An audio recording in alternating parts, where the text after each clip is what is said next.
Transformers. Arguably one of the best-selling toy franchises out there, along with Power Rangers and G.I. Joe.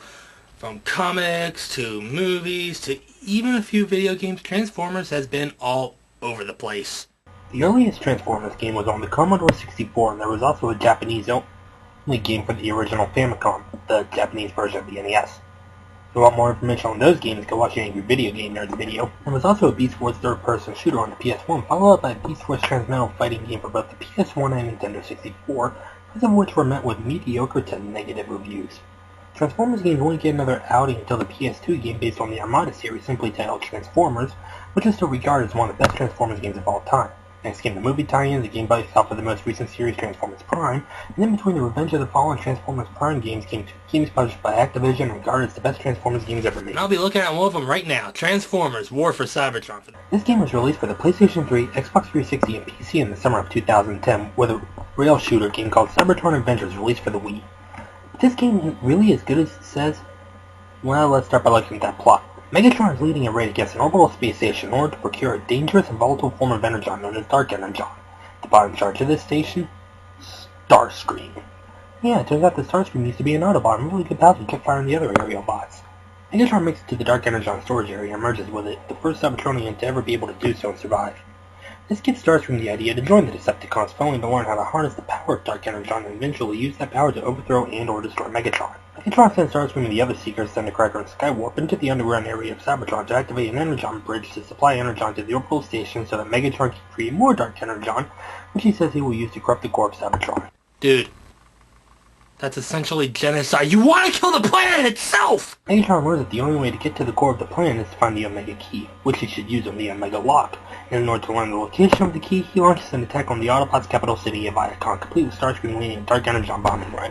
But when Megatron gets to the chamber where the key is supposed to be, all he finds is an empty box. For you! Megatron takes his anger out on the Autobots' leader, Zeta Prime, who tells Megatron that the Omega Key will come to him. Megatron leaves Zeta Prime for dead and goes to find the Omega Key himself.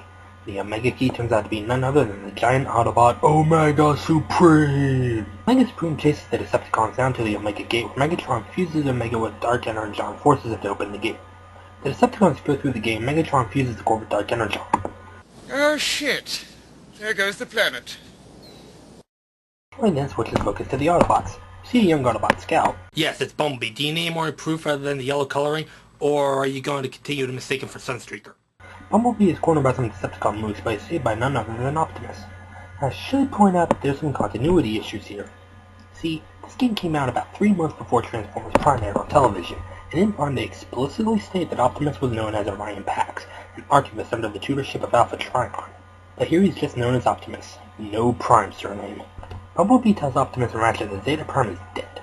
Optimus takes temporary command of the Autobots until the Cybertron High Council comes out of hiding and leads the Autobots in the counterattack to take back Iacon. This culminates in a showdown with Starscream.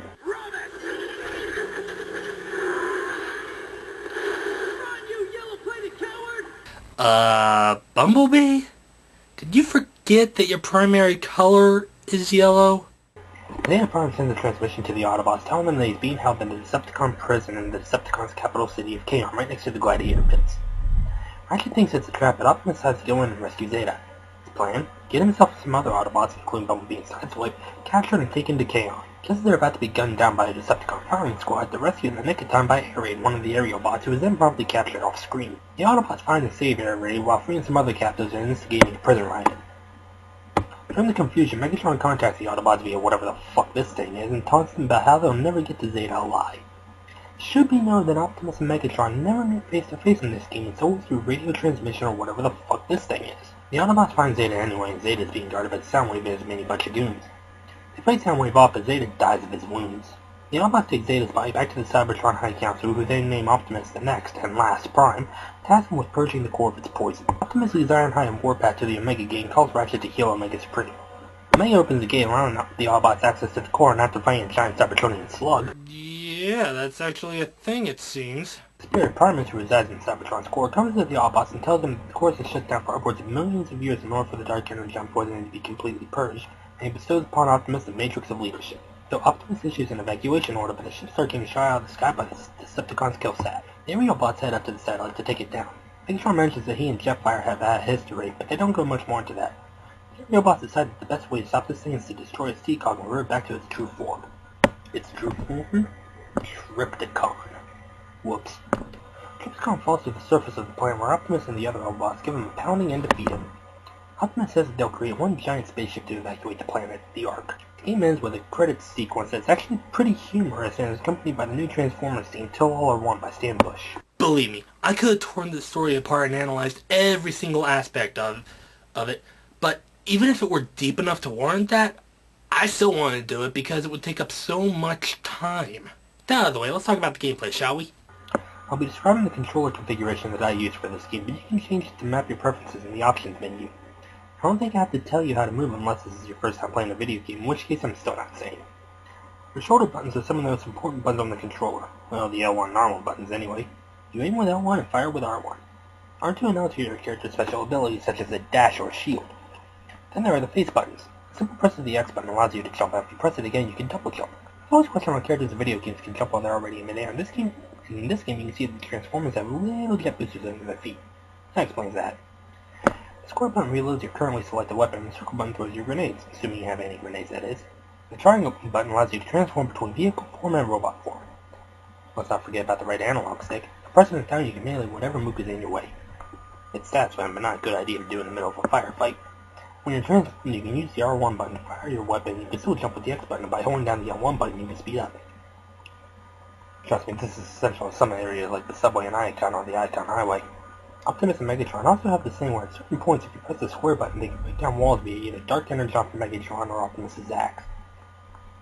But that's assuming you're playing as Optimus and Megatron during their respective levels. Speaking of the moves, they come in a variety of shapes and sizes. There are your generic moves you go down with a couple of bullets or at least one boop in the head. Then there are the flying mook seekers for the Decepticons and aerial bots for the Autobots.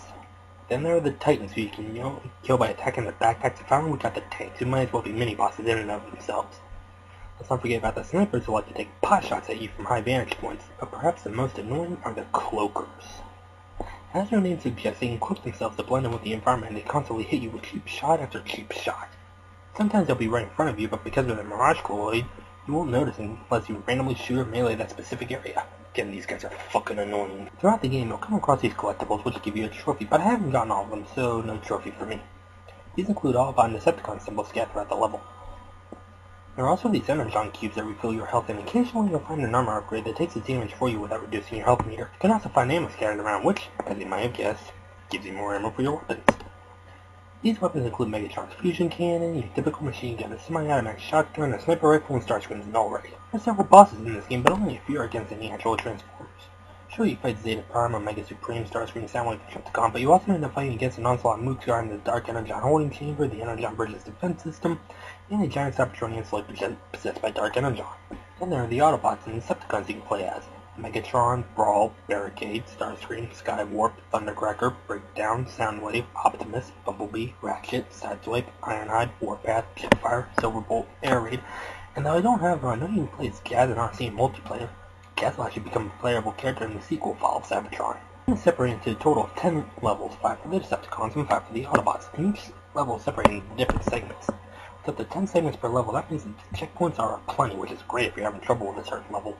The game has quite a few big name voice actors in these roles, such as Sam Riegel as Starscream, Johnny Young Bosch as Bumblebee, Peter Cullen as Optimus Prime. Yeah, until the day he dies, it's basically a law to have Peter Cullen as Optimus Prime. And the roles of Megatron, Soundwave, and Tripticon as Fred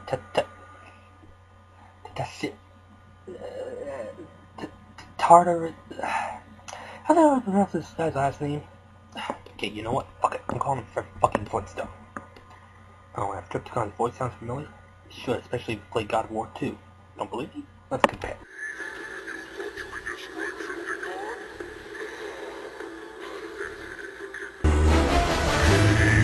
For that,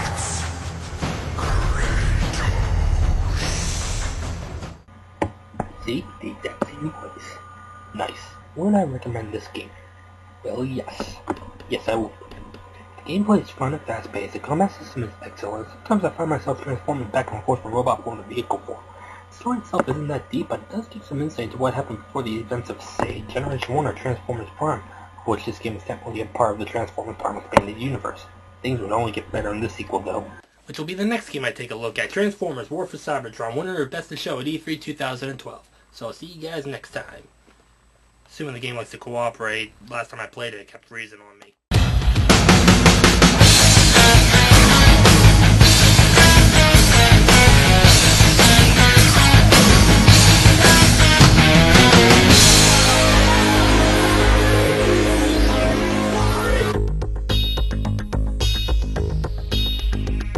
In a cold, faraway world, a battle is raging between evil and good. From the stars that came here to earth, caught in their struggle through the whole universe, robotic warriors give it their all, fight in disguise to the victors there's hope. Transformers, defenders of truth, robots who fight in disguise. Transformers, when the battle is through, only the strong will survive. Till all are one. Unknown soldiers fighting the war, use the power and wisdom from those long before. Leads them on to victory. Life's their darkest hour, their one destiny. Truth has its moment and right always wins. Prepare for the fight, let the battle begin. Transformers, defenders of truth, robots who fight in disguise. Transformers, when the battle is through, only the strong will survive. Till all are one. Galaxies roar, evil retreats till its darkest corner. With the enemy gone,